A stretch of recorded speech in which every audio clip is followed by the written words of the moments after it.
Hello, hello, hello. Happy Wealthy Wednesday, ladies. Let me first start out by apologizing for missing last Wednesday. I was actually in Atlanta doing a wellness check on my family and friends. I got a chance to hang out with my niece, Tiara.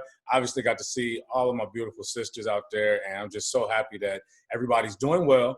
And so I apologize that I missed my week, but I promise you, with these pre-recordings, you won't have me missing another Wealthy Wednesday going forward. Victor Vanico Johnson here of Nico Don Projects, where we create your future self. And I'm also the published author of Proven Pathways to Wealth and Happiness. Yeah. And quick shout out, I love this location to do these videos. I get an opportunity to shout out, of course, Tiara's book, The Power of Peace and a Pause. And my latest edition is Tanisha Carroll's book, Chosen to Rise. And congratulations to the graduates from last night. So let's get into it. This week, I really want to focus in on goal setting. And you've heard me talk about credit. You've heard me talk about ways to attack your finances. All of those can be part of your goals, right? I mean, if everybody's trying to, or if somebody's trying to get into that 700 or 750 FICO score zone, and they're sitting at a 610 or 620 right now, they've got some work to do. It's not a whole lot, but there are some specific things you would have to do. If you're trying to save a certain amount of money before the year is out, you need to set some specific goals on how you're going to achieve that. So real quick, I'm going to kind of recap what many of you may have learned through your corporate life or through other business ventures, the SMART goal strategy. SMART are the initials for specific. So your goal should be very specific, simple, sensible, and significant. M represents being measurable, meaningful, and motivating, something that gets you motivated to pursue. A is achievable. The goal should be achievable. It shouldn't be, I'm trying to achieve a 950 credit score next year. Well, there's not a such thing. So obviously you want your goals to be something that is achievable. Relevant. They should be relevant and reasonable based on what you're trying to achieve. So they should be relevant to maybe a larger goal that you're looking to get.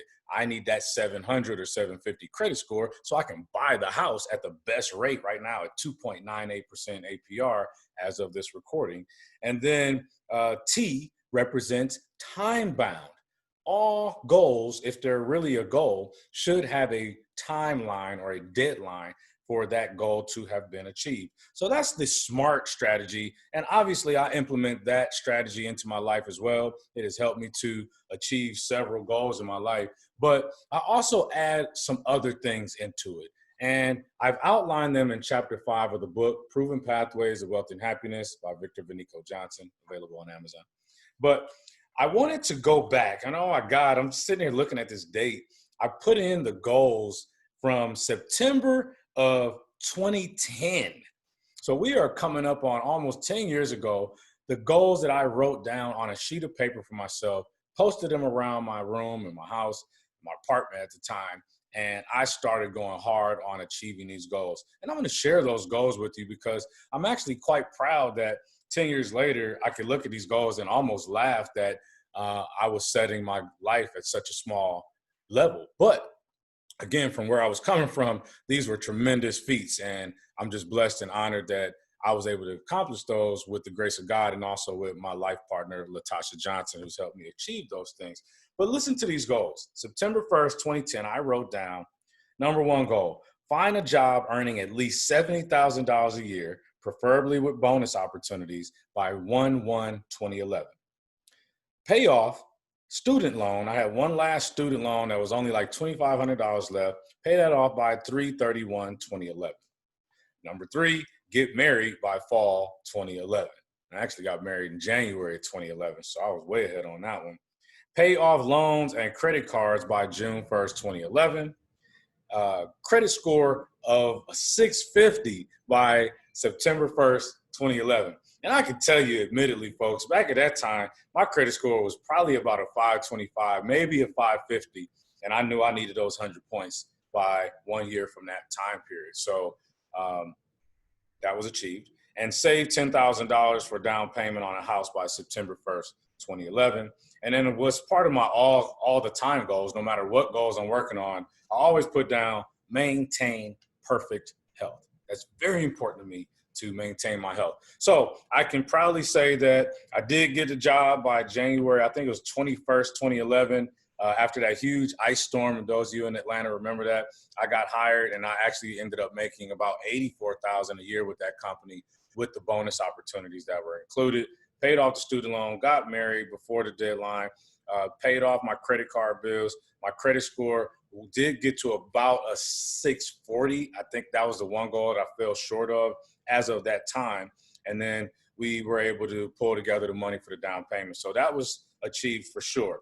But I want to share with you a quote from a gentleman I actually kind of admire. I mean, a lot of people have given him a bad rap, but as far as being a businessman and salesman, Jordan Belfort, who is known as the Wolf of Wall Street. And if you haven't seen that movie and you're a business owner, I highly encourage you to watch that movie. It is the ultimate entrepreneur's dream to see how this guy came up from absolutely nothing to mega millions. Now, keep your integrity, but I would say that he's one of my favorite guys as far as how to do sales in a business. And so I want to read a quote to you from Jordan Belfort. Act as if, that's right, act as if you are already a wealthy man or woman in your case. Act as if you are already, act as if you are wealthy and rich, and you will surely become rich. Act as if you have unmatched confidence, and then people will surely have confidence in you. I got to say that one again. Act as if you have unmatched confidence, and people will surely have confidence in you. Act as if you have unmatched experience, and then people will follow your advice. And act as if you are already a tremendous success, and as sure as I stand here today, you will become successful. And I am hugely a fan of speaking and believing things before they actually exist. And so to wrap up for today, I want to give you, at the end of chapter 5, I put down 5 specific bullets, and you've already heard part of that, but I'm going to give you my 5 bullets for how you can set and achieve your goals. Number 1, start with the end in mind. Have a very clear vision of what the goal is. What is the end result supposed to look like? And start from there. And a lot of times you can reverse engineer your steps to get to where you are now, but you want to start with the actual result that you're looking to achieve. Number 2, write down your goals. If you're not writing down goals, and I'm not talking about typing them into your phone and putting them on a notepad, I'm talking about physically writing them down on a piece of paper, because there is scientific proof that writing things down increases your recall, your ability to recall that information by more than 70%. So I'm encouraging people to write down their goals as well, multiple times if you have to, and put those things up on a mirror, on your fireplace, somewhere you can actively see them on a daily basis. Number 3, set the goal with the attitude of success. Expect success. Don't approach phone calls like, man, I know they're going to turn this sale down. They're not even ready to buy it. They're not ready to order nothing from me. No. Dial that phone number like they are going to answer. They're going to be very responsive and excited about the product or service that I have, and they are going to close this sale today. They're going to give me the card over the phone. We're going to close this transaction today. You have to expect that before you even dial the phone number, all right? Let's start expecting success. Number 4, speak your goals into reality. I don't think I have to beat that one down any further than what I just told you about my own personal goals from 2010. And then the last one, I just shared it with you. Act as if the goal was already accomplished.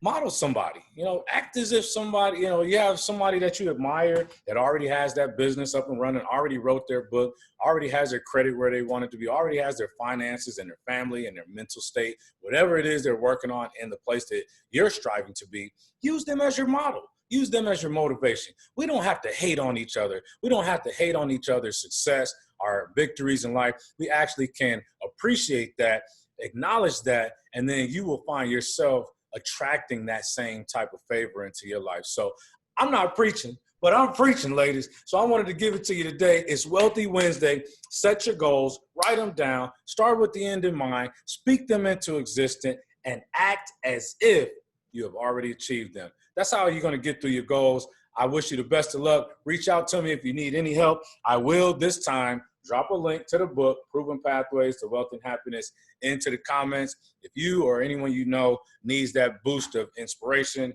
some exact action items on how to improve your life, your finances, your income, your credit, and even how to get into real estate investing as a passive investor or as an active investor so you can start making money while you sleep, then reach out to me.